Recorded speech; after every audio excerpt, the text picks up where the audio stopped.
What's going on, everybody? Brian Mann here, hands-on auto training. End of day. This is November 8th, 2021. Guys, had a pretty good day today. Can't complain one bit. Just so you guys know, premium and core members, I made that Ford PCM probing video from the Taurus. That was a 2007 Taurus from last week. And the funny thing is, I look at the video as I'm editing it, I'm like, oh boy, I missed something pretty big here. So go ahead and watch that video if you're a premium or core member. That is up on the membership site. Check it out, and you'll see what's up there.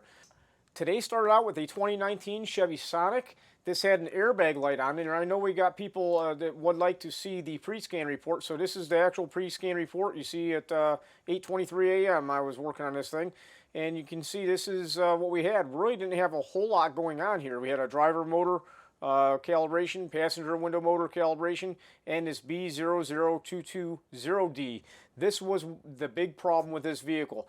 This had retractors and tensioners replaced on it, and what happened was, long story short, you can see what I did here.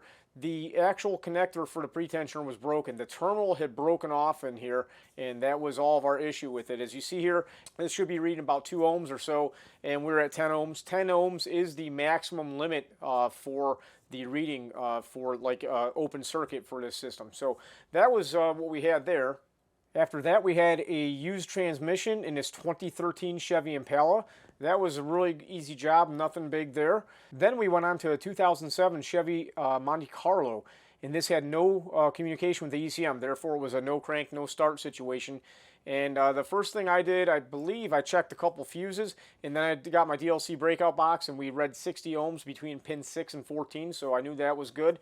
At that point, I got out the PCM, and I started back probing my powers and grounds. I was missing a power on a pink and black wire, and it turned out that we had a giant mess of wires that were tore up underneath this thing. After that, we went on to a 2011 Chevy Malibu. This was a remanufactured computer. Everything went pretty well there. Had a couple other issues we got solved at the time. Hey, I appreciate everybody's support. You guys have a great day. If you're not a member of the Core Premium membership site, be sure to check it out. I think I have, 7 more U-scopes to give away over the next few months, so check that out. Be sure to like, subscribe, smash the bell, all that stuff. You guys have a great day. Bye-bye.